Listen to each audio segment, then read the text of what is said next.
Hello and welcome to my online public meeting regarding the child protection and re-inspection. I'm Commissioner Zoe Metcalfe and I will be chairing this meeting. Apologies that we've started a little bit late. Some of the attendees were experiencing some technical difficulties.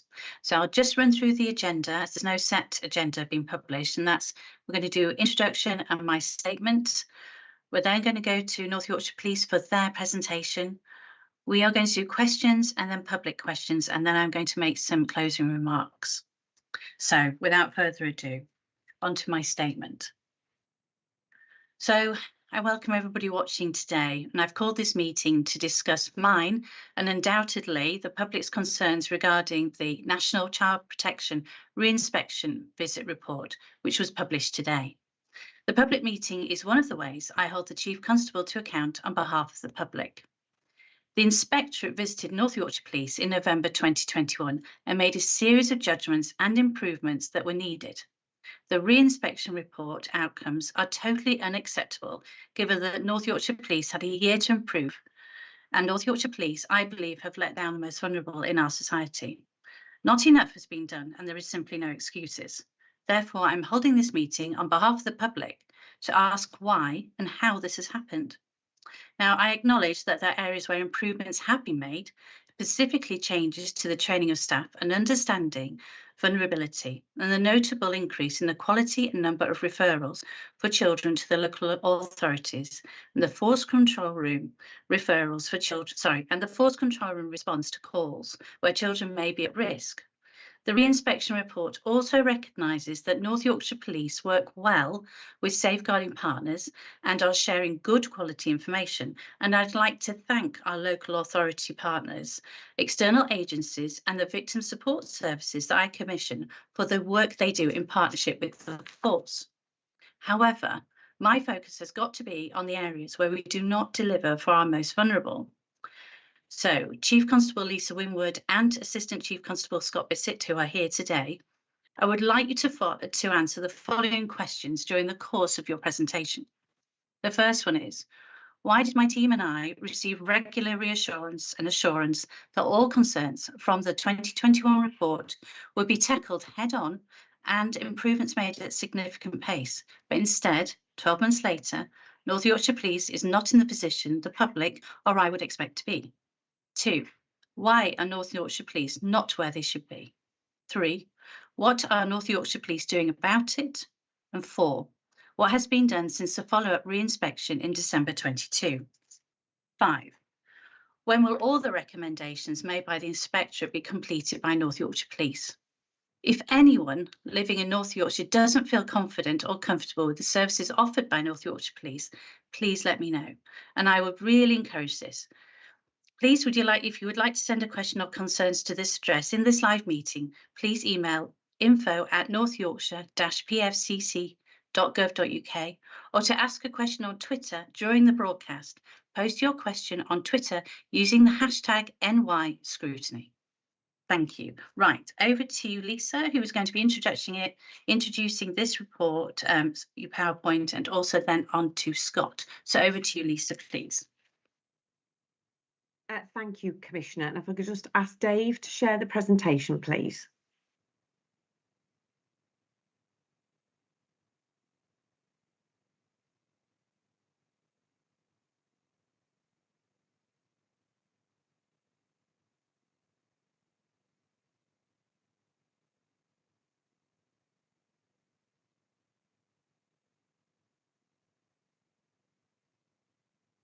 Can I just check? I've still got a black screen, but just checking, can anybody else see the presentation yet? Yes, I can, Lisa, thank you. I still have a blank screen, but I will start and hopefully it will pop up and I'll let you know if it doesn't, because I know which slide you're probably on, even though I can't see them at the moment. So first and foremost, and most importantly, I'd like to offer a sincere apology to every member of a family or a child who has been failed as a result of some of our improvements not being made swiftly enough. So hopefully, Commissioner, we will be able to answer the questions that you've posed throughout the presentation. But of course, when we get to the end of the presentation, if that's not the case, then please, come back to us if there are elements of it that have not yet been addressed as a result of the presentation. So moving on to the next slide, which should be the NCPI improvement timeline. Can I just check that everybody can see that and it's moved on? We can, thank you. Perfect, thank you. So this just gives an opportunity to talk through the timeline, some of which, Commissioner, you've already mentioned that's taken place throughout the inspection. So as you mentioned, in November 2021, the initial inspection was undertaken and we receive a hot debrief. So that's a verbal debrief from His Majesty's Inspector of Constabulary colleagues, and we act on that hot debrief immediately rather than waiting for a draft report or for the final report to be published. So a draft action plan was formulated following that last year, or November 21, should I say, and a gold command structure was set up under the Deputy Chief Constable for oversight to then work through that action plan. As you know, then the report was published in March 2022 and the formal report was published, and PAMs, or public accountability meetings, followed that, where updates were given on actions that had already been taken since the hot debrief and then actions that were due to be taken, and the action plan was developed further as a result of that. Then, as we know, in December 2022, the further formal inspection took place, followed by a hot debrief again. We formulated an immediate action plan to intensify activity on areas of improvement. And you will see on the slides that follow that the core intensification was around, out of 10 recommendations, 4 recommendations that hadn't been progressed in the manner or as swiftly as we would have liked. The other 6 recommendations have had detailed updates and progress made on them, which you will hear about during the presentation. And then, of course, today we've seen the formal report released by His Majesty's Inspectorate. So moving on to the next slide, please. So in terms of next steps, as you can see, the overarching comments of HMIC in respect of our next steps, you can see on the screen there. I won't read through it all in detail, but as you can see, we still need to improve in some areas, and we'll talk through those in a moment. We need better outcomes for children. You'll have seen the case studies in the report, but there has been some notable progress in respect of training that you've already mentioned, Commissioner, identifying children's vulnerability, good safeguarding referrals, good work with partners, and then the improvements in the force control room in terms of how we're answering calls. But despite that, we haven't made all of the progress that we need to do to complete the action plan. And again, some of those areas that have been achieved since December 22, and then the timelines going forward from here are included in the following presentation.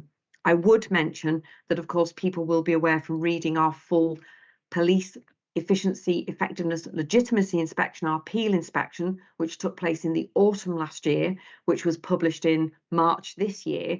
There are also significant areas for improvement in that report that have impacted on the delivery of some of the improvements in the NCPI inspection, notably around demand profiling in terms of what resources are required, and you'll see some of the uplift in resources, and our ability to undertake effective audit and inspection in respect of some of our corporate services being inadequate. So I will pause there and hand over to ACC Bissett, who will now take us through the detailed outcomes for each of the recommendations. Thank you. Yeah, thank you, Chief. So if I move on to slide 4, please, David. I'm hoping you've got that up in front of you. So what you will see, Commissioner, is you asked a specific question in your opening about what's been done since December and the re-inspection, and the following slides will walk through every one of those 9 recommendations. One of them was remitted to a custody inspection, which is covered in HMIC's report, as you will have seen. So we will talk through what was done prior to December, critically what was done since December on each one of those, to highlight what has been done. But the 4 key ones that remain outstanding for us are, as you see on the slide, and as the Chief has mentioned, of the 10, we're in the process of submitting 5 to HMIC for sign-off on completion. But of course, it's really important that we focus on the areas of you have outlined that we need to improve. So they're the 4 recommendations regarding missing children, the standards of investigation, awareness of child sexual exploitation, and the management of offenders. I think it's important we see this in the context of wider organisational redesign and the response to the Peel inspection. Many of the people and the skills and capabilities that we need to effectively conduct this work don't come directly for the front line, with 50% of them having a lot of inexperience.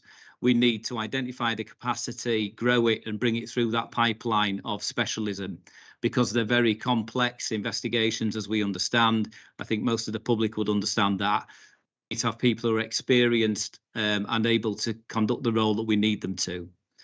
And the second point I'd really need to make, and I think this touches on one of your questions around the assurances that you received, is refocusing of assurance capability to really test that delivery, to really understand how competent, how well we deliver the services and the specialisms, and the improvement to safeguard young people and children that I know that we all have a desire to make sure happens. So they're really some of the fundamentals to the improvement journey. If I can move on to the next slide, please, David.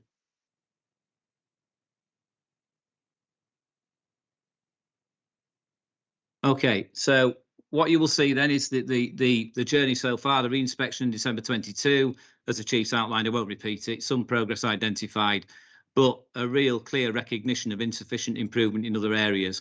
The notable improvements I won't touch on because, again, you've already mentioned those in the introduction. Good relationships with statutory partners, and that continues to be the case, and I echo your comments about our statutory partners. But you also asked a question in your opening about when the actions will be completed.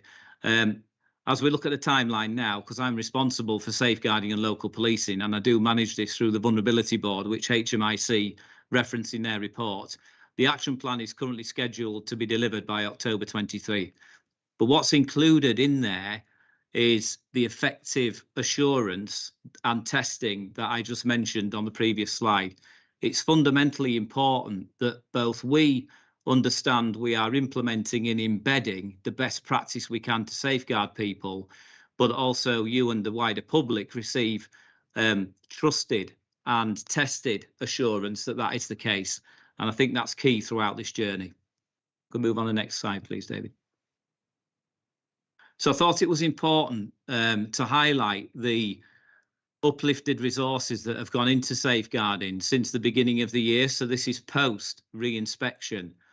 And of course, we do understand that building the business cases and the capability to invest in a really critical capability like safeguarding takes a little bit of time. But phase 1 uplift, if I can just touch on it, you can see there an investment in our higher risk offenders and the way we manage those, understand risk and plan around them with an inspector. You can see an uplift into IOM, which is integrated offender management, and that's a really important part of our offender management approach, which you will see highlighted in recommendation 9 in some detail in the report. And we then move on to an uplift of 18 police constables. 5 are going into the vulnerability assessment team. You will see 6 into child exploitation. And that, of course, if you think back to the report, spoke about insufficient resources in the missing from home and exploitation team to really understand and mitigate risk of young people who go missing. That's what those individuals will do, and they will form a really important part in geographic hubs locally to work with partners to reduce that risk.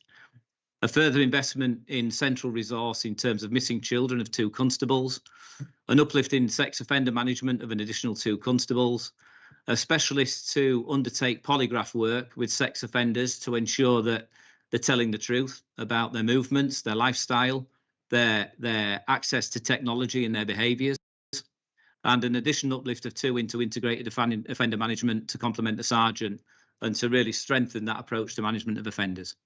So that was approved in February 2003. And when you return to the report and look at the areas that were really highlighted as key risks, you can see the reflection of investment in specialist resources against the highlighted risks that are outlined by HMIC.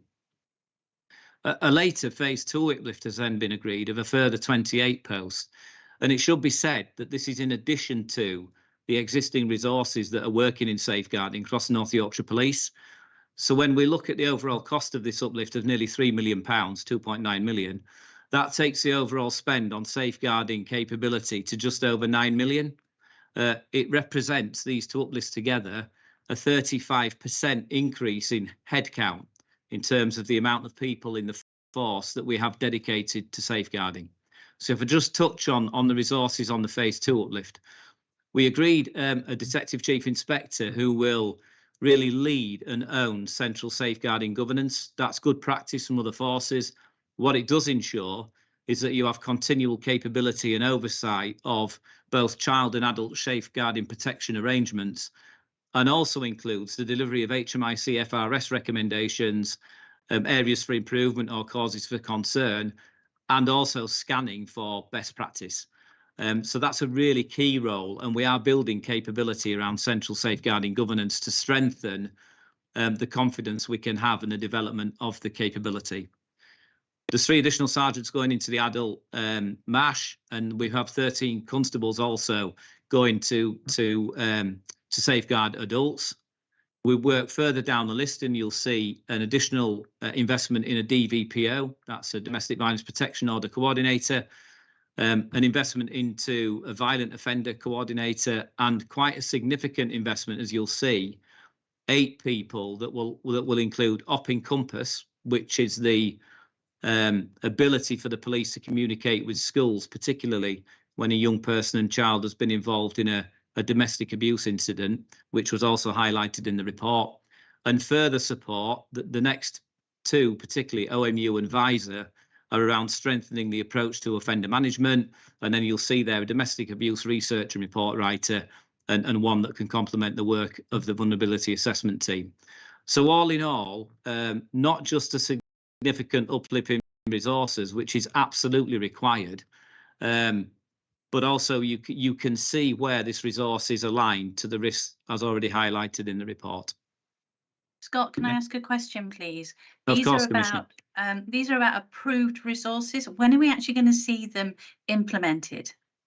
Yeah, so a number of the phase 1 uplift are already implemented and in place. That's already happened, so the recruitment has taken place. In terms of the phase 2 uplift, obviously the agreement to uplift these is fairly recent. But as an example, the DCI for the central safeguarding governance has already been secured. So that resource is already there. But what we need to do, and we are doing and working hard on it, are securing those recruitment processes to make sure we get people in as quick as we can.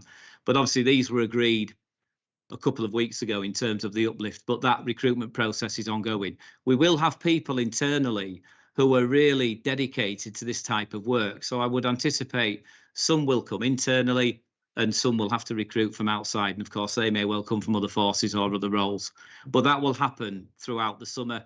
And just to give you the reassurance, Commissioner, as part of the work I do of oversight and governance at the Vulnerability Board, the recruitment of these individuals will form a key element of ongoing monitoring and governance through that group. Scott, can I ask a further question? Actually, you may not be able to answer it. It might be the Chief or the DEP, Mabs.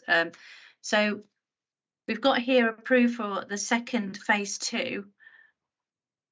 You've got this hot debrief in December, and we've just put this through now. Why has there been a time lag there? And I suppose I have concerns that I need to see immediate improvements, and we'll still have time for these for this phase 2 to be implemented. So Lisa, I see you've got your hands up. Can you come through? Yes, Commissioner. So as you're aware, and this links back to the Peel report outcomes about our business insight and performance management and demand management work in the background needing to be completed. So some of the demand profiles of the force hadn't been updated as a result of our corporate services not being where they needed to be, or not having the right people with the right skills. So in order to form a proper evidence base of exactly which skills are required in which areas of business needs proper demand profiling. Otherwise, and as you'll have seen in the Peel report, HMIC made comment of the fact that we weren't basing the allocation of resources correctly on accurate demand work. So the demand work needed to be done first to make sure we were putting the right people in the right posts in the right places to achieve the outcomes that we need to safeguard the most vulnerable. And we didn't want to make a decision. And as you can see, it's a significant reallocation of resource. So this is not growth. This is movement of resource from a less threat, less risk area of policing. And that will impact on other members of the public. But of course, this is an absolute priority for us to safeguard children. But in order to make that decision, it has to have a strong evidence base. And that's why the delay occurred in order to carry out that detailed demand profiling work. Thank you, Lisa. I think it's important for the public. I'm sure they're asking, well, why is it happening now? So it was important that we covered that off to give an explanation. Thank you. Carry on, Scott. Thank you, Commissioner. Dave, if you could move the slide on, please.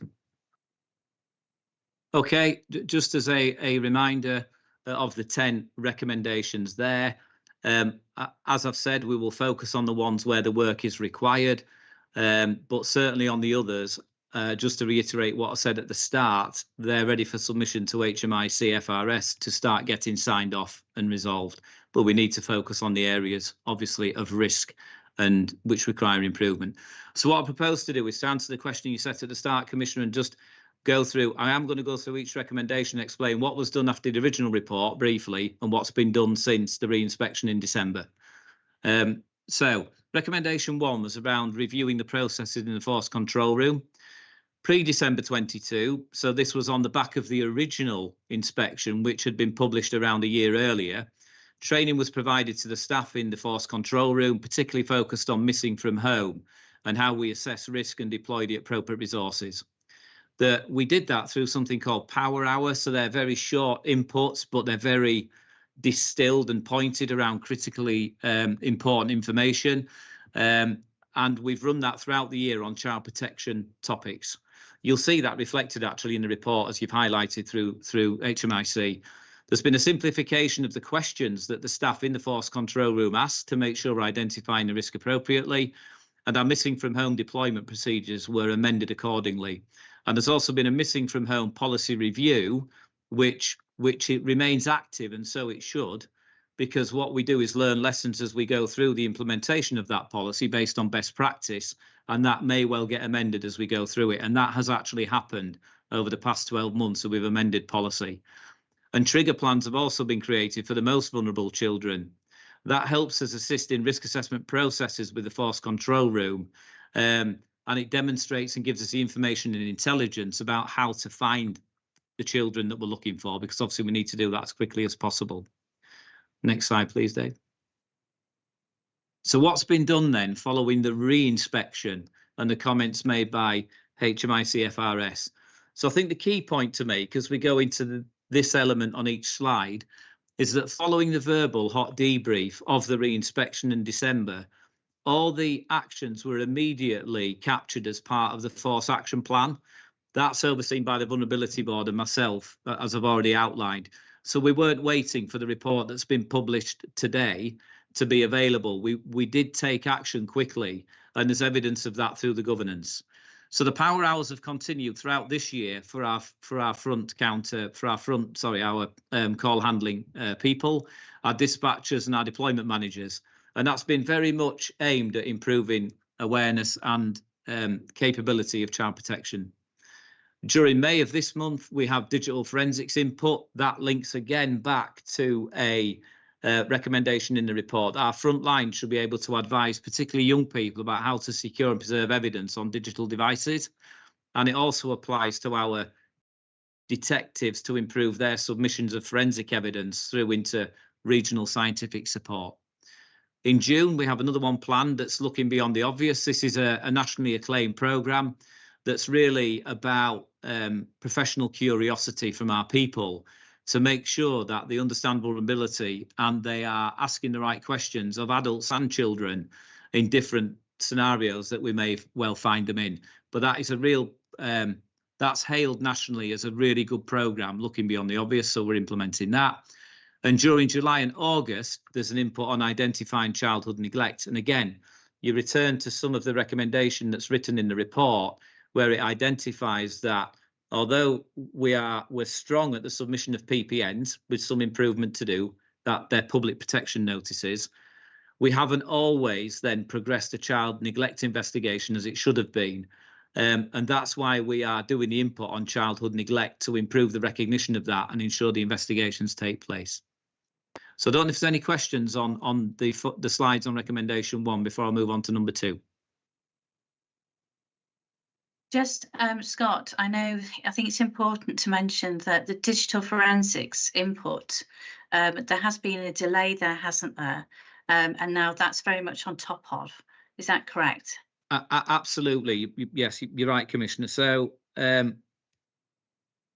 with the volume of digital investigations that we know the police have to undertake now because of the proliferation of mobile phones and tablets and everything else, we know there was a backlog in digital forensics that was of some length, actually.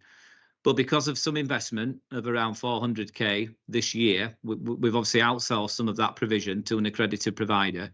And because of improved processes internally, we've now reduced that backlog, and the support to investigating officers is now a lot shorter.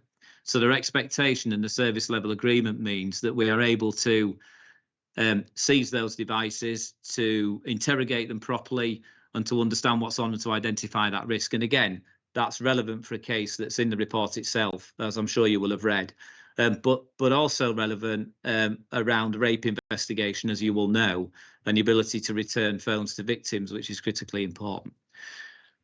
So yeah, I hope that answers I think the deputy wants to come in. Yes. Come in, Mabs. Yeah, just to add on to that, Scott, just in relation to the volume of digital forensics, the revised service level agreement with the organisation is by the end of June, we'll have a turnaround time for, in particular, high-risk devices of 72 hours for high-risk investigations. So that's a considerable and significant reduction to when the inspectorate came in, both for Peel, which this was obviously digital forensics was flagged, and the NCPI re-inspection. Thank you. Back to you, Scott. Okay, thank you. Dave, could move on to recommendation 2, please. So recommendation 2 was very focused around the police's ability to obtain the voice of the child. That's really critical in any safeguarding investigation, when we really ensure that the young person or child is properly listened to.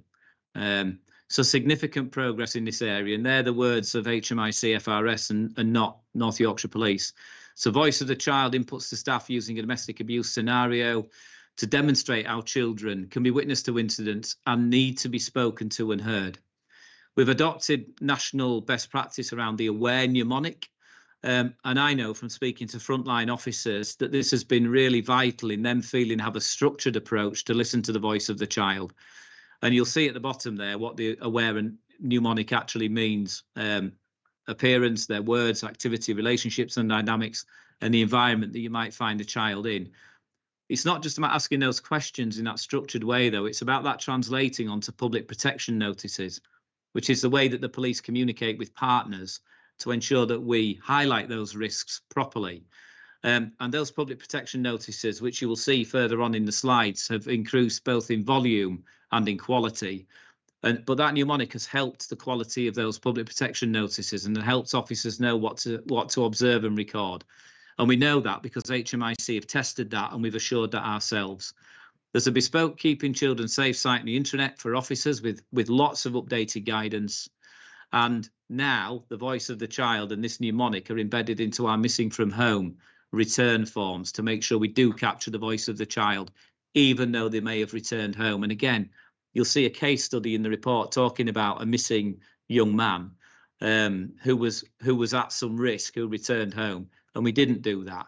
Well, that's what we do now when people return home, and we do those missing interviews once they're safe. Scott, can I ask a question, please? Yes, of course. How are you assuring yourself that you are capturing this, and where is it documented? Yeah, so this is the only way you can do this in any meaningful sense is through dip sampling. So it's about dip sampling the records that we hold in our systems. It's about dip sampling public protection notices.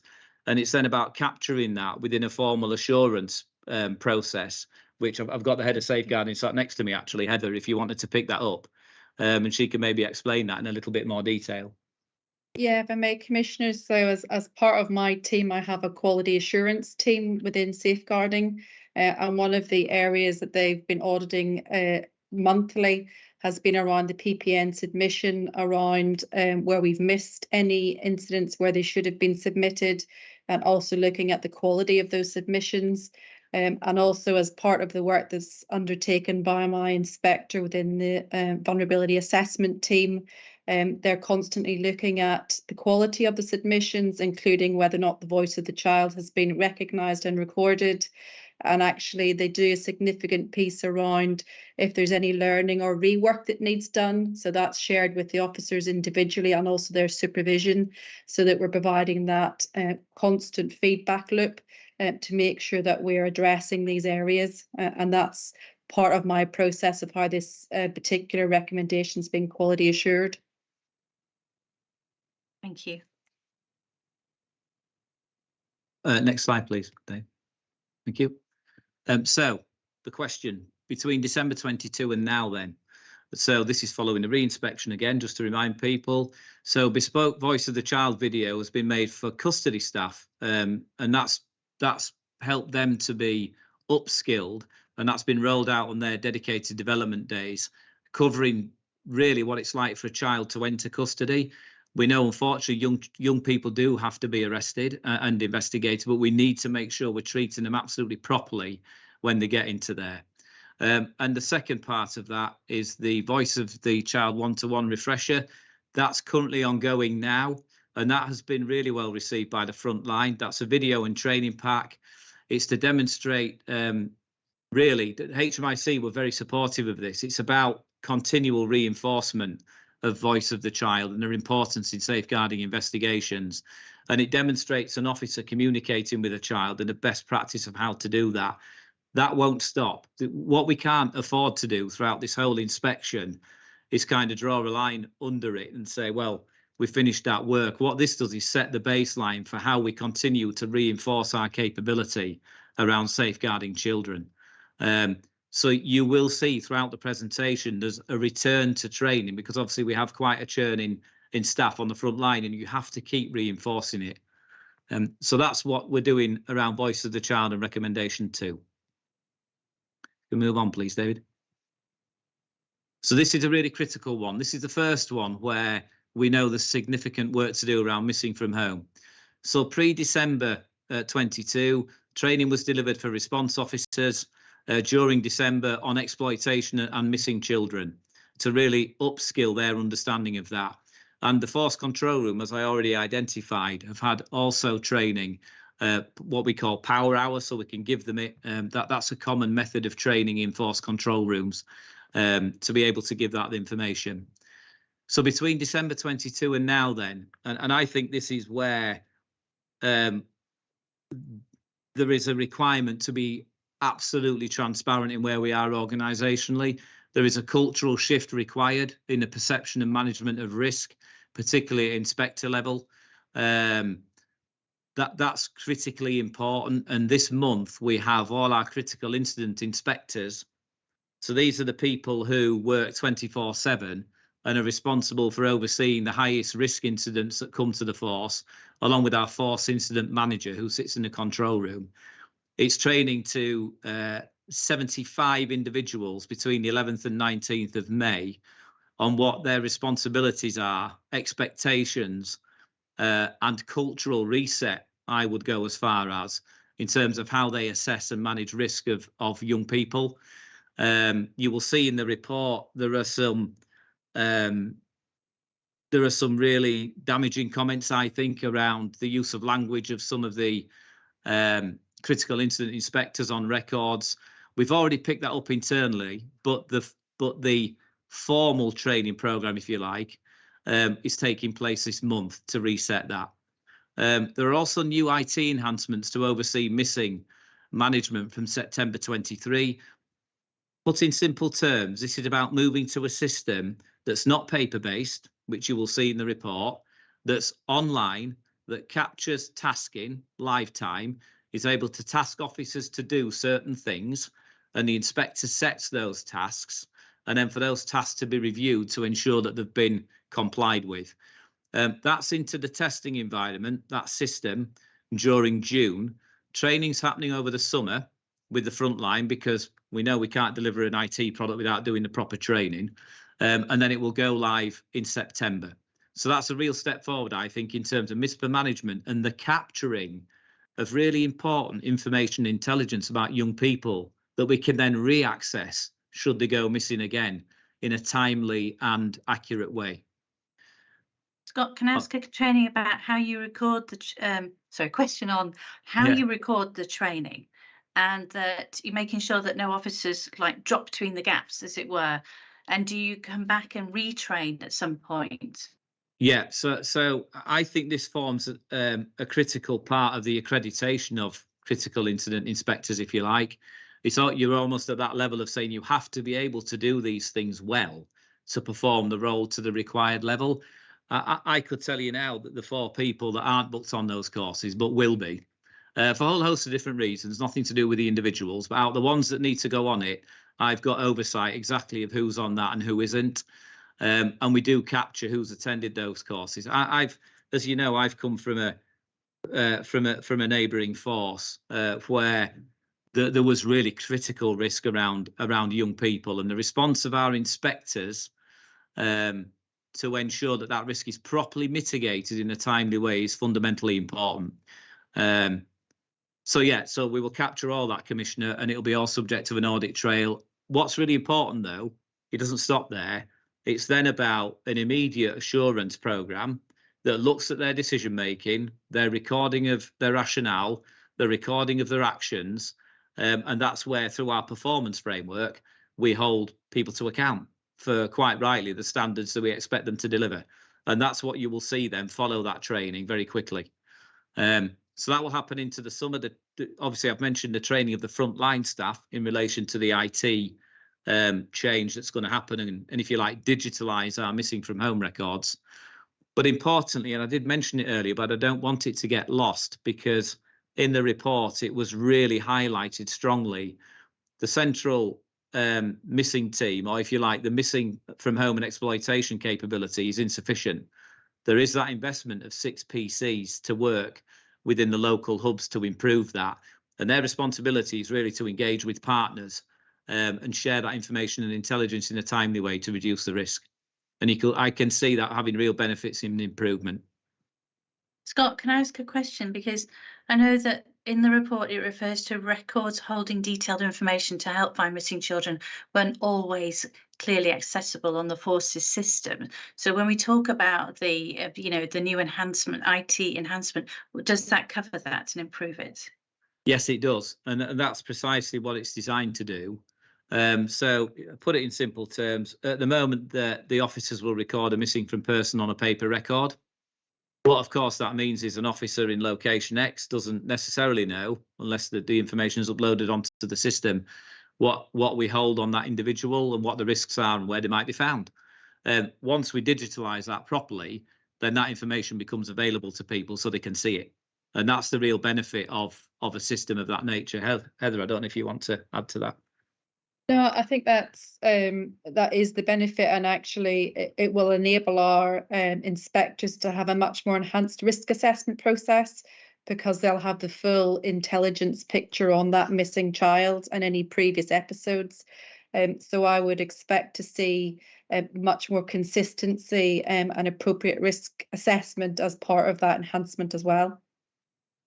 So can I just ask about right now? This isn't going to be implemented till September 23. So obviously some officers are still working on paper base, which is, I can't quite understand that.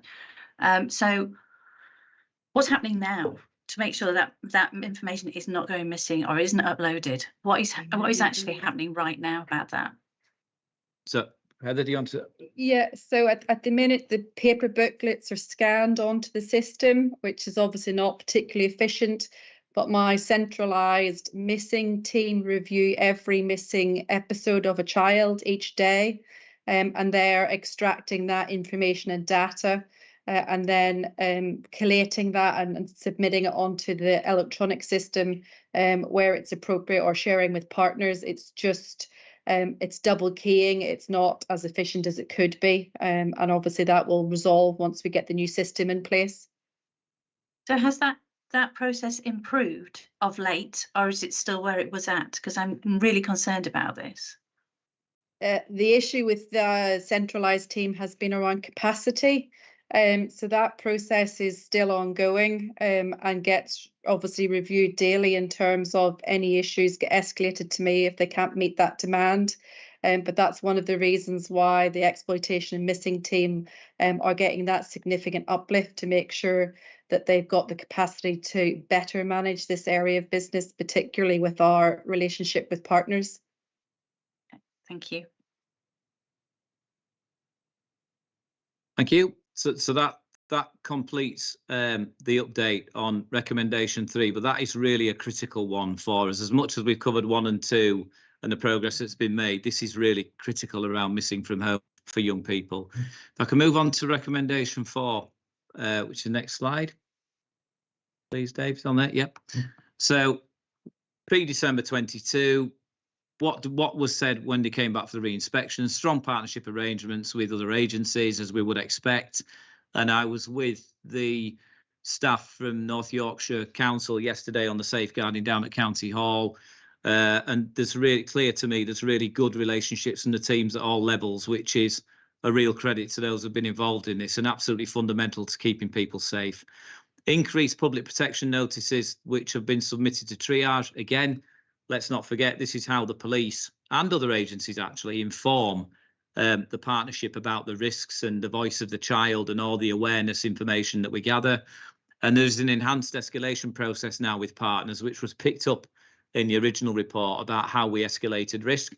So from December to now, the key recommendation from HMIC was to look at how we can better align processes across the 2 local authorities in our MASH and our multi-agency exploitation hubs, if you like. So that was really important, and I know that work's ongoing, but again, that's done with partners. We've got some agreement in there around changes to processes, which is positive, and we'll continue to work on that. So that's recommendation 4. Dave, you can move on, please. So this is where you get some information about the reviewed of the referral processes. So recommendation 5 then. So pre the re-inspection, this was an area that's highlighted as having made significant progress. There was close working relationships which had developed with both local authorities. The referral process was changed. The vulnerability assessment team centrally are the real quality assurers on this work from a police perspective, who then feed that into the broader safeguarding arrangements on a daily basis with the 2 local authorities. And we can see, I've already mentioned, the ongoing work between the local authorities and the police to get closer alignment, to get some consistency across the whole of North Yorkshire. But I think that the public protection notice data at the bottom of the page is telling. So between 21 and 23, essentially a 63% increase of public protection notices. Really important. That's not just volume, it's quality. And when I spoke to the North Yorkshire leadership yesterday, actually, that they've really welcomed this. So we know that, and HMIC say this, we know that it's having a positive impact. So that's good. Next slide, please, Dave.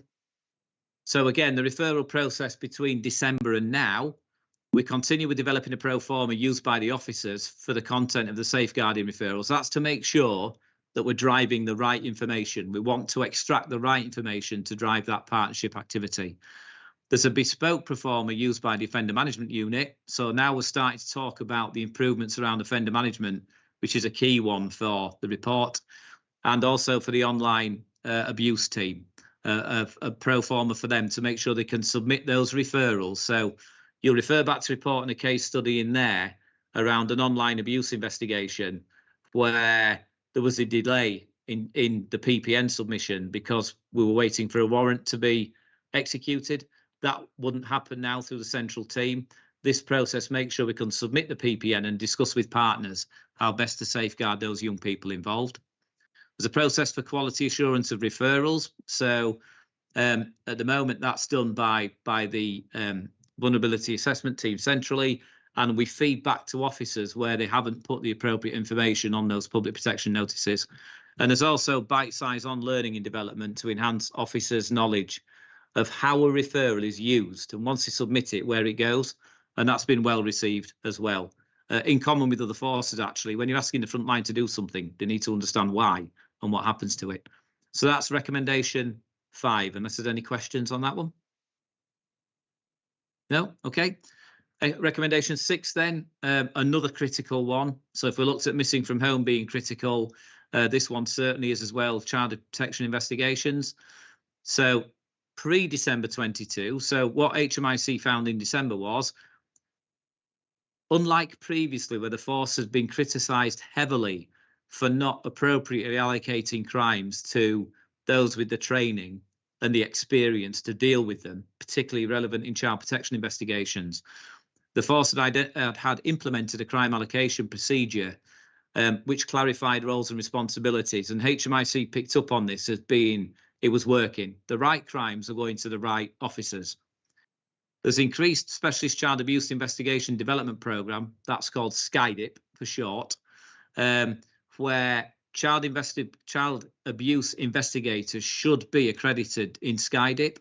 As of the 26th of April, 93 of those individuals have gone through the program and 30 portfolios have been signed off. There is more work to do to get these portfolios signed off. Every child investigator should have that portfolio signed off, and that's what we're working on achieving. And what we also picked up was improved supervision of investigations across a range, both on the front line, because lower risk safeguarding investigations will go to uniformed officers on the front line, where the higher risk will go into specialist investigators. That's in line with other forces, that's what they do, but it's the assessment of those crimes that's really important to make sure that you get it right. And it's not just the investigation, it's the safeguarding too. Scott, can I ask a question about how many have you got left to do SCIDIP and how many more portfolios are to be signed off? Okay, Heather, so I know that we've just done an investment into frontline safeguarding teams, and we've uplifted our detective profile to be able to do that. And I'll come on to that in a moment. I'd have to come back to you with that exact information, Commissioner, if that's okay. Mabs? Yeah, if I can just come in as part of that. So the initial assessment in terms of what we needed to be trained was done on basis of what our previous sort of investigation structure looked like. And as a result of what Scott has touched upon there is, so as you're aware, Commissioner, we're creating specialist safeguard investigation teams on each of the local commands. So separation from an omni-competent investigation model as we have now to a more specialist focused model. As a result of that, in terms of the uplifted specialist safeguarding, we'll have to rerun the demand modelling to assess what our future training requirements are going to be, because this is a moment in time. We already know the uplift that's going to be required as of 1st of April 24, and correct me if I'm wrong, Scott, is it about another 30 officers that we're going to have to uplift? That's the initial demand modelling. Yeah, obviously what we've got is we've got SCIDIP trained officers both in central functions because they're doing child protection, but we've also got them out on the command. So I know with the agreed uplift, we've got 76 detective constables who will be focused on child protection investigations across the 3 areas. That doesn't, of course, include the central teams either, the online teams and everybody else who need the training. So there are 93 trained. It's now about, we've agreed that structure, ensuring that the accreditation and training sat in the right place, which is, I'm not hesitant in not understanding where the numbers are. It's about the right people with the right accreditation doing the right job, which is where we'll head into over the next 4 weeks. And if I could just, sorry, Commissioner, I was just going to say apologies to cut across you there. If you remember when the first inspection was done, we had, I think it was 2 people trained in the organisation. So it just shows the significant investment in time and effort to try and upskill our officers to make sure that the appropriate staff are trained and accredited. And then the crimes are being allocated, which is the important thing, to the right people, which is what the inspectorate did find. They didn't say our crimes were being allocated to the incorrect staff all across the organisation. They were going to the correct people, but capacity is an issue which we are aware of. Thank you. So I'm interested in a timeline for those staff to get trained, and also where that evidence will sit. Will it go to the vulnerability board to be documented in the governance route? Where will it be accessed? It will, Commissioner. That is a fundamental part of what the vulnerability board should be overseeing, is capability and capacity. Excuse me. I do know we've got 2 additional SkyDip courses booked for later this year. I haven't got the specific dates in front of me, but that's incredibly important, because as we restructure around dedicated child protection units, what we must avoid and what we won't let happen is untrained officers go into those units. It's not just about numbers, it's about accreditation and capability to do the job that we need them to do to protect children. So I'm quite happy to provide your office with the dates of those further courses post this meeting, and to provide further updates as a result of the vulnerability board about we've got the right people in the right place. Thank you. So just move on to the next slide, please, David.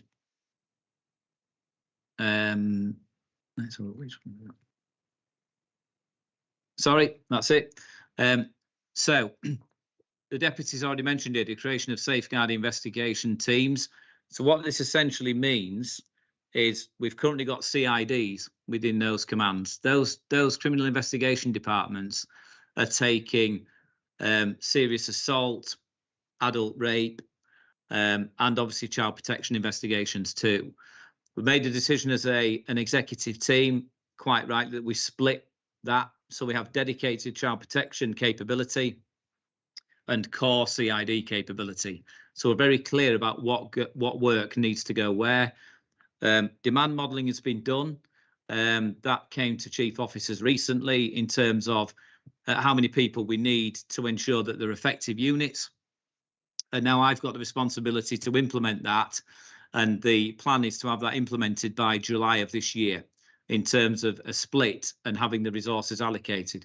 In the meantime, we have done a piece of work organisationally to ensure that what we call our PIP, accredited detectives, PIP level 2, are in PIP level 2 jobs, so that we've got our detectives exactly where we need them. But of course, child protection investigators also need that enhanced training. SkyDip is one. There are a number of other elements of training. So that numbers of people in the right place with the right training is a key element of the safeguarding restructure. So that will be coming in, as I've said, in early summer. There's a case study response to online CSEA, and that's training ongoing to show the voice of the child captures all aspects of vulnerability. There's a bespoke training to frontline officers delivered around the online risk as well. There's work ongoing to improve the investigation template. So you'll see in the HMIC report that they talk about the use of investigation templates. What they made a comment on was they're sometimes used inconsistently. Some of the reason for that is you've got very experienced detectives in there, and detective sergeants who know what they're doing in investigation, but the template is there to be used on those investigations. So again, that's something we need to pick up.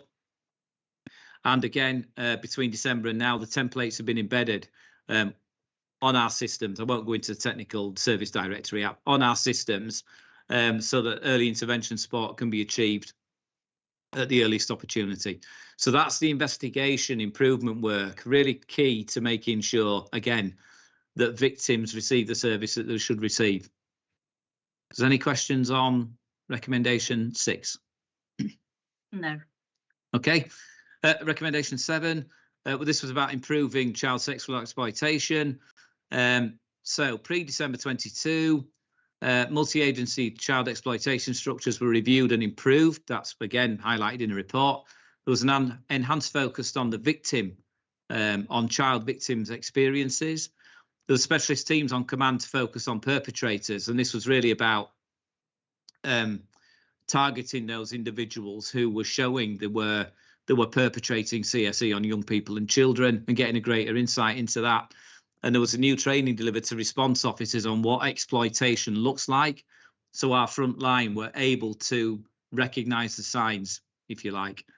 So between December and now then, I've already mentioned the importance of that critical incident inspector training. to recognise signs of CSE amongst our missing children. We do have, you'll see in the report, it said the previous child sexual exploitation problem profile hadn't been refreshed since 2020.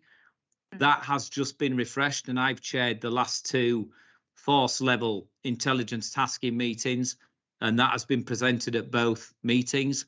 And what we're waiting for now is some partnership data to complement and strengthen that profile. We're in discussions with partners about what data we think they might hold that can do that.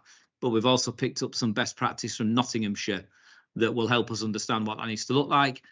And again, really important to stress, I go back to the uplift of resources, 6 PCs approved into a central child exploitation team to ensure we're not missing information and intelligence to keep the children of North Yorkshire safe.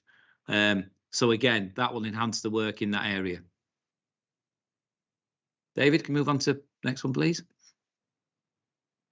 The next recommendation related to the improved use of police protection powers. So again, before the re-inspection, we've done a lot of work with our sergeants and inspectors. Inspectors are usually the people who authorise police protection orders. In other words, where a child is at risk of coming to significant harm, that's where we can take them into police protection.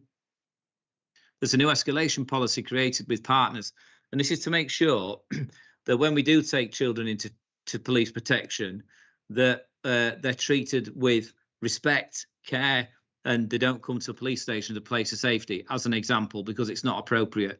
We need to make sure we find places for children to go to keep them out of significant harm that aren't police stations. And actually what HMIC found was we don't do that. We don't bring them into police stations, other than in one case, which was exceptional and which we're discussing with health partners. And there's also a new scrutiny panel being developed that gets attendance from children's social care and the head of partnerships to really review where we've applied that police power to make sure it's been proportionate and necessary. And also a new template to address recording and consistency issues about how we use the power, when we've used it, and then what's happened post the use of that power. So Dave, next slide, please. Between December and now then, we've done also some additional bite-line learning to develop a package around the use of police protection orders, and that will be completed in July 23, so a couple of months away. The next one is really key. There's current training on neglect for frontline response officers, whereby it covers a scenario where we're exercising the power, but as HMIC have picked up, we don't always then recognise the signs of neglect and investigate it.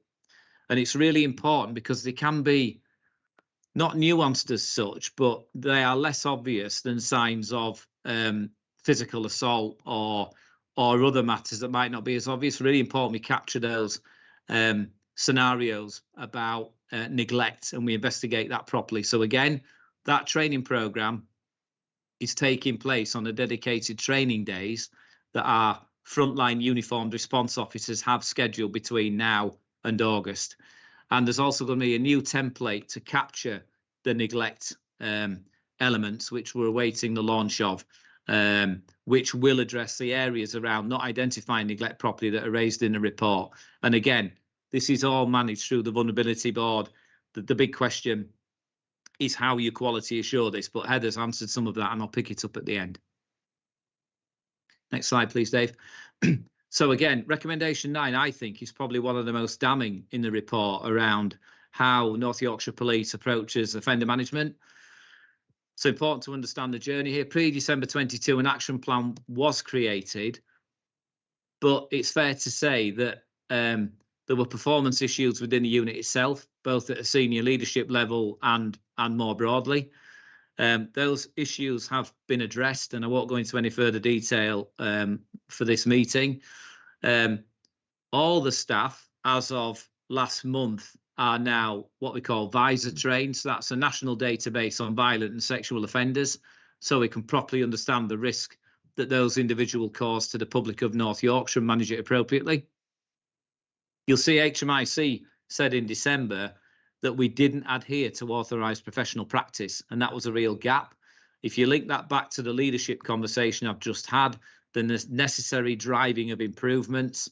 I think Heather would say, I'll let Heather come in at the end, just to give you an update on her view of where we are with offender management, and there's ongoing quality assurance work taking place. So, Heather, I don't know if you want to pick up the work that you've done. I know this has been intensive for the beginning of this year.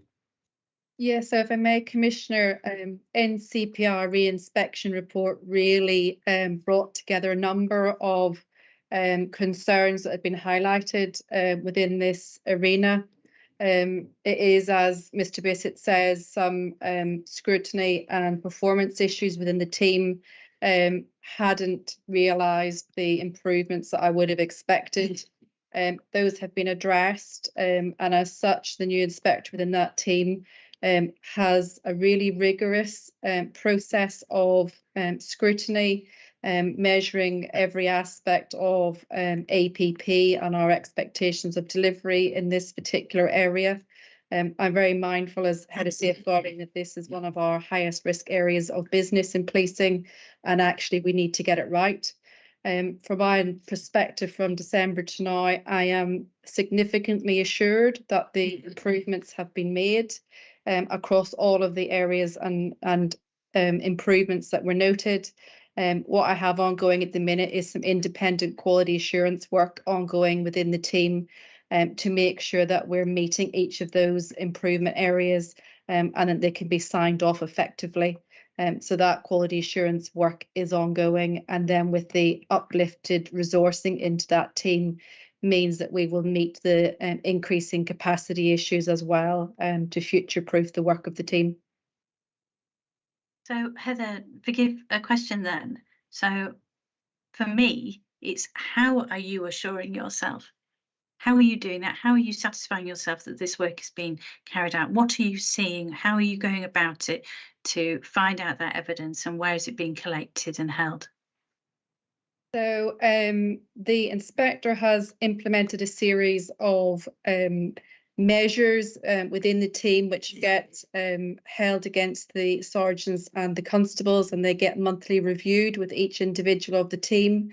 But to provide that independent assurance, so they're not marking their own homework, in essence, I have an independent member of quality assurance that is looking at every single action that's been identified for improvement and is dip sampling and auditing reports from January onwards on our advisor management system to make sure that we're picking up all of those issues. And obviously that feedback then gets fed back to the team. There have been numerous personal briefings by myself and the DCI, and that information and understanding of the team of what the expectations is absolutely clear. So they've got complete clarity of purpose in terms of what they need to do in this particular area of business. Thank you. Thank you, Commissioner Dave. Move on to the next slide, please. So the management of sex offenders. This is the work again being done since the re-inspection. It's important that our staff who work in offender management also can submit public protection notices to enhance the quality of referrals to social care, because they will gather information and intelligence when they're out there. So a bespoke referral form has been created for them to do that. There's a monitoring of every PPN completed for quality assurance and one-to-one feedback for the officers in the offender management unit. And then importantly, Heather's mentioned the independent assurance, if you like, that sits outside the team. And I will touch on that at the end in terms of the role of central safeguarding governance. But there's also a peer review to take place this month by Humberside Police. That's independent. Obviously, they got an outstanding in their appeal in this area. So they have agreed to come across and do a peer review with us and then share that report. And that will help us learn and improve further. So unless there's any more questions on recommendation 9. No, thank you. Thank you. So finally then, the final recommendation was a review of detention of children. I won't go into this in too much detail because this then formed part of another inspection within criminal justice and Peel later in the year. But you can see that from the original report in December 22, the work that we did undertake, and I've already touched on this, about the understanding of custody staff and how they should treat children when they come into custody. So you'll see there the work that was done pre-December, but that custody inspection and that work around children has now been remitted to a different inspection area. So we will also seek to get that signed off because of that reason within the NCPI. It doesn't make the activity any less important. It just means it's being managed elsewhere. So I hope that's been informative, Commissioner. That completes the detailed breakdown of what North Yorkshire Police have done on each of those recommendations 1 to 10. Thanks very much, Scott. That was very thorough. Thank you. I suppose I'd like to touch on, please, the governance route. So we've talked about vulnerability board. Now, one of my member of my team does go to the vulnerability board, and I know that the NCPI is a regular agenda item. However, I have heard that, from our side, there are concerns that maybe it's not given the time it needs. Do you think it does? And do you think that, or if it doesn't, would it not be better with its own forum to give the attention that it needs, Scott? So I think that's a really valid point. So I think number one is the vulnerability board should manage all things safeguarding for North Yorkshire Police. I think that is the right environment to start with. I think the improvement plan is so significant that there are a couple of things actually. One is we're discussing governance as a chief officer group this Friday actually, and the changes to that. And what I'm proposing is that it goes to 1 day a month, so it's a full day. So we do the inspection work in the morning, and HMI, CFRS and AFIs, causes for concern. And then in the afternoon, we link that to, for example, oversight of the delivery of a different safeguarding structure, so that both running the business and changing the business are done in the same forum. I wouldn't want to split it. But just touching on the resourcing, I am concerned about the amount of resource that's committed to delivering the plan.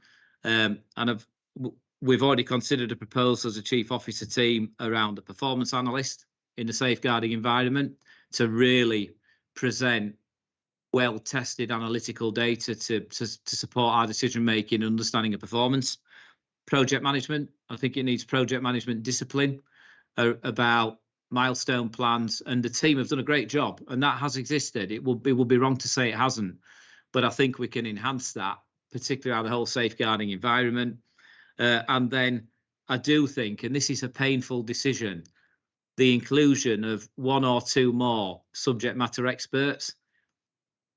The caveat with that is they can only come from one place, and that's the place where they're actually delivering service to victims. But while we're in the position we're in, we need to improve the intensity and the resource to make sure that as quickly as possible all these recommendations and AFIs are addressed. So we're making those decisions now, essentially. But I don't want also to lose sight of the fact that the creation of a more resilient central safeguarding governance capability is critically important to make sure we don't get back into this position again. The testing, the dip sampling, the reality checking, the performance will ensure we can deliver the best standards of service possible. We're not there yet, and we need to be. So as I've said, we've already appointed around central safeguarding governance leadership. That unit will absorb existing resources. So Heather's already mentioned independent assurance that we have working around safeguarding, but it will also be enhanced with other resources. So the short question is, vulnerability board's right. It needs to be extended in terms of its time, and there'll be additional resources applied to it. Mabs, can I bring you in? Yeah, thank you, Commissioner. I mean, Scott covered the key points of it, and I think it's worthwhile just referencing the conversation we had with a lead inspector on a National Child Protection inspection, and they were very strong in their view that actually Vulnerability Board is the right place for this to be embedded in as part of a core part of governance in the organisation. And it's a really valid question that you ask. In terms of where the Vulnerability Board reports into with regards to the areas for improvement recommendations is the Risk and Assurance Board, and a member of your office does attend the Risk and Assurance Board. At the previous Risk and Assurance Board, I did challenge within that meeting in relation to the timescales and the training plan for the inspectors, which Scott very kindly picked up and really did energise our response around it as a result of doing so with the team. So these core and key things which are of risk to us as an organisation are discussed as part of the Risk and Assurance Board. The The reason it comes into there is because that's the area where we discuss the overarching improvement plan as well for the organisation. And as you can see from the presentation, and I hope the details provided that assurance, this is not being dealt with in isolation. It's being linked and dealt with as part of the organisational redesign to improve service to the public, linked to the peel inspection as well. And there is no doubt about it, Mabs, that there is an awful lot of work going on around that peel inspection. And I do know that it dovetails into it. I suppose, Lisa, can I come to you now that you do chair the improvement board for the HMIC FRS inspections, and that, will you be satisfied that you are seeing tangible evidence coming to that board that there has been improvements made and will carry on? Are you satisfied with this improvement plan? So thank you, Commissioner. And yes, to complete the governance cycle, if you like. So on a monthly basis now, there is an improvement board that I chair that holds the Deputy Chief Constable and senior leadership of the organisation to account for delivery of those areas of business. It's RAG graded, so it's really clear to see red, amber, green status of the direction of travel of those actions, and the sign off of the completion of those actions is covered at that meeting. And also there is a specific agenda item for assurance and inspection activity. So that is reality testing of how do we know that that thing is meeting the standards required. So we had our improvement board yesterday, and there was a lot of focus there on the so what.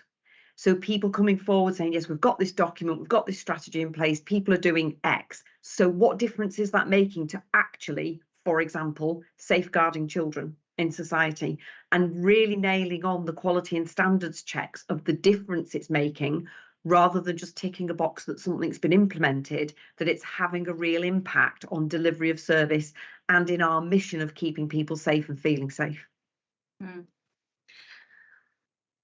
Mabs, can I come to you? Because originally you headed up the Gold group, didn't you?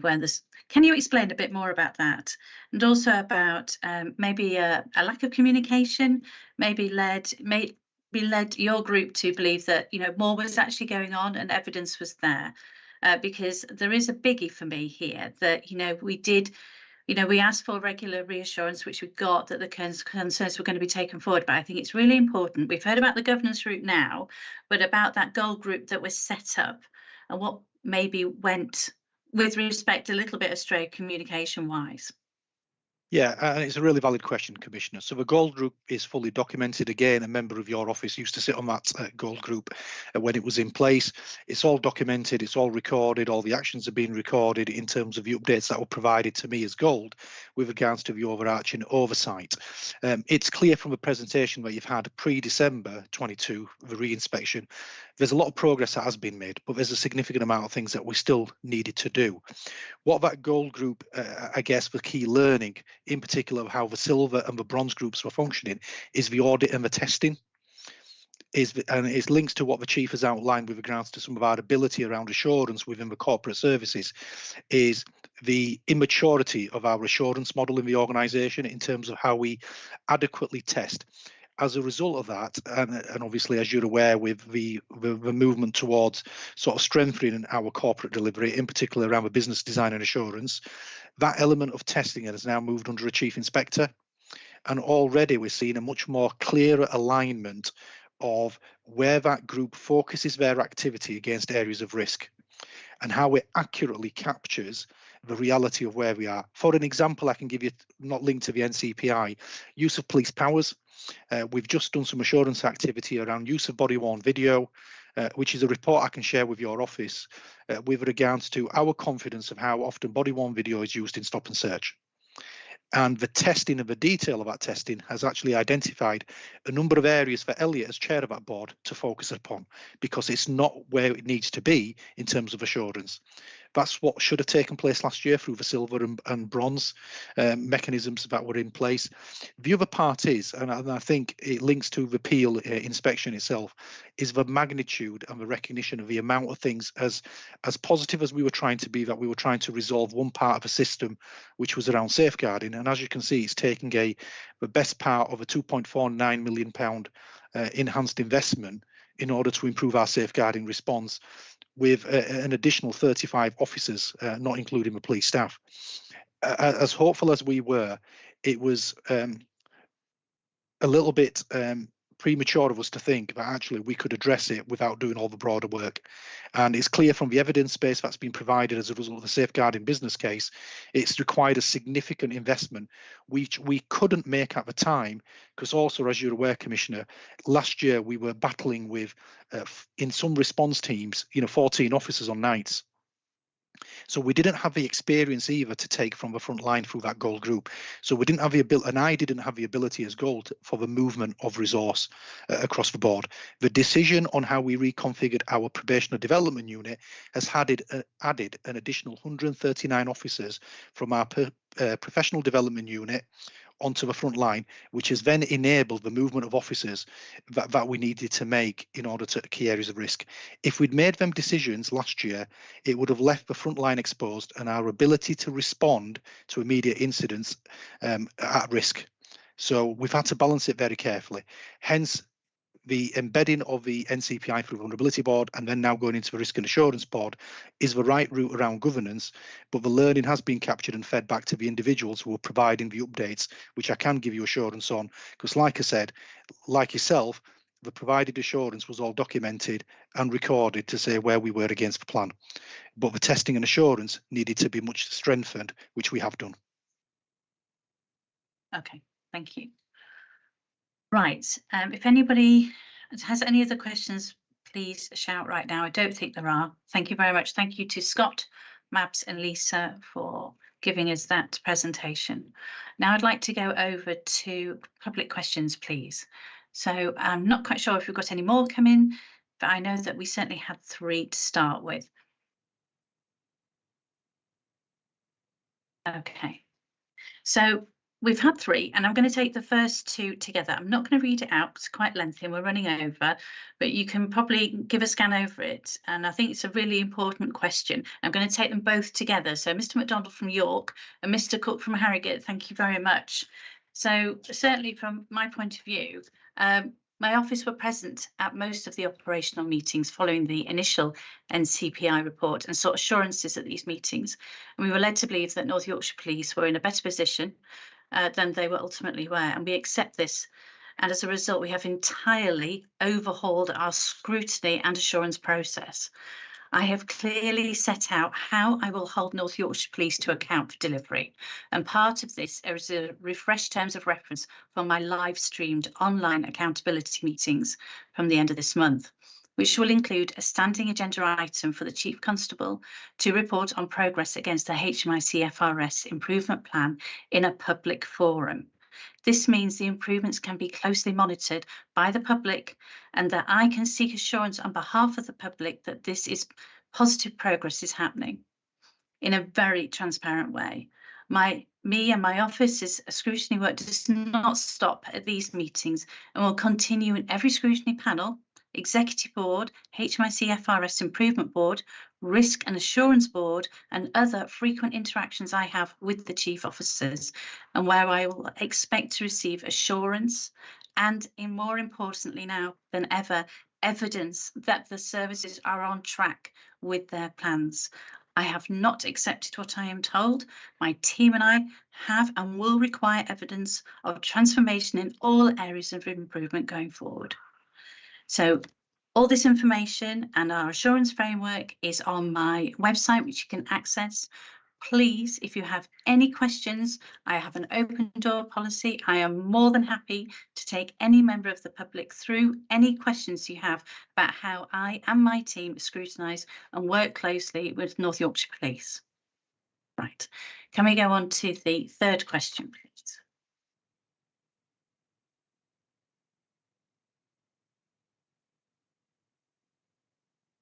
There's another question from Mr. McDonald, thank you very much. And it's to the Chief Constable.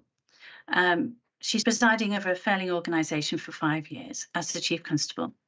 The Child Protection Inspection on January 22nd, Custody Inspection on September the 22nd, and appeal in March 23, and a Child Protection Re-inspection in May 23. This is evidence of poor leadership decisions on how the force has been structured and managed during her time as chief over the past 5 years. When will she accept responsibility and accountability for this? Lisa, can I pass this on to you, please?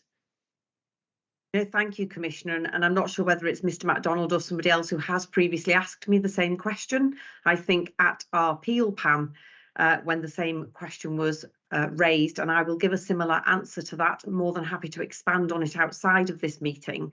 But for the purpose of this meeting, the organisation over the past several years, as opposed to the past 5 years, has been through a significant amount of change.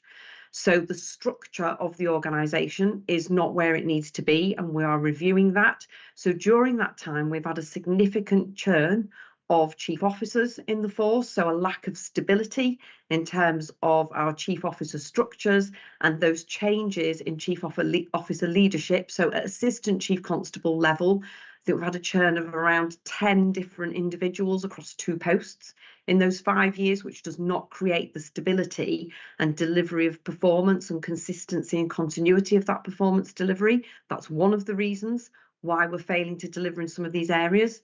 And secondly, we've had a significant amount of change in terms of 2 very significant change programmes.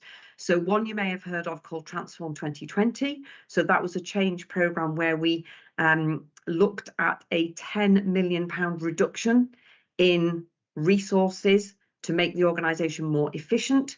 That implementation took place during the period of COVID, and as a result of that was not properly implemented or evaluated, and I think has caused us some difficulties in terms of capacity and capability across some functions in the organisation.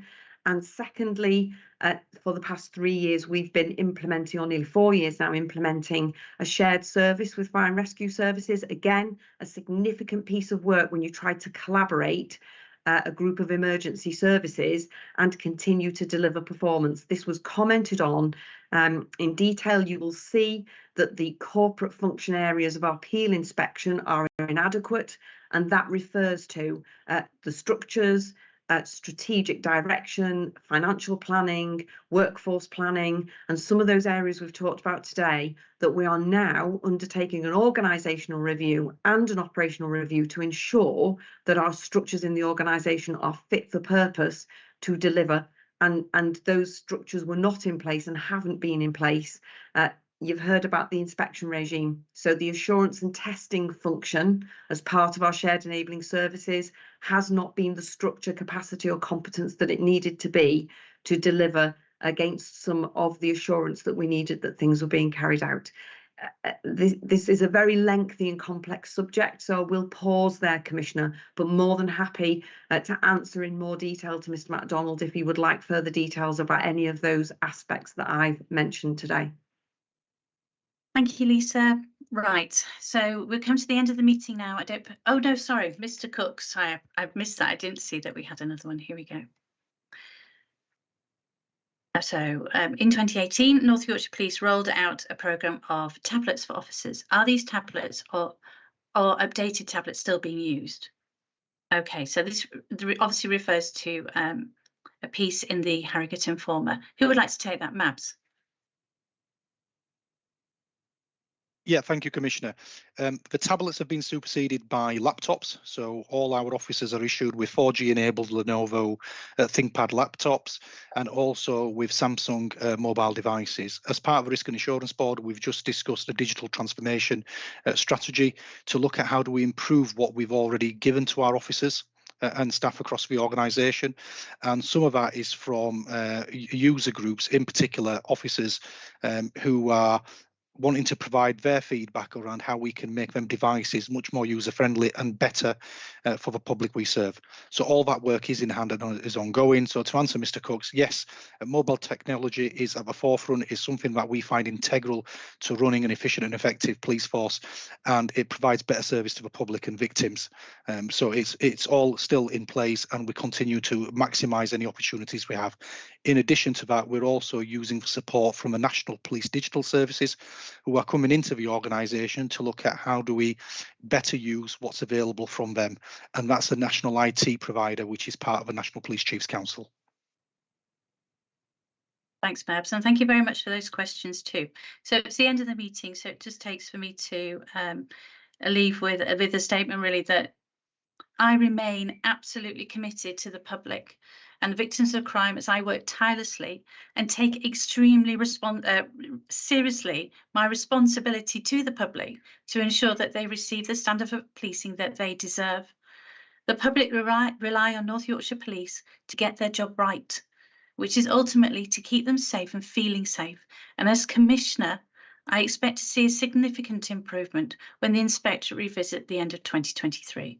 And I will continue to seek insight from victims of crime across our region. Thank you. If you have any further questions, please do not hesitate to contact my office, where I'm very happy to meet with you and or answer any correspondence.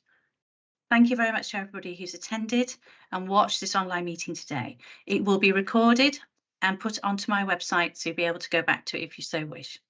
Thank you very much, everyone.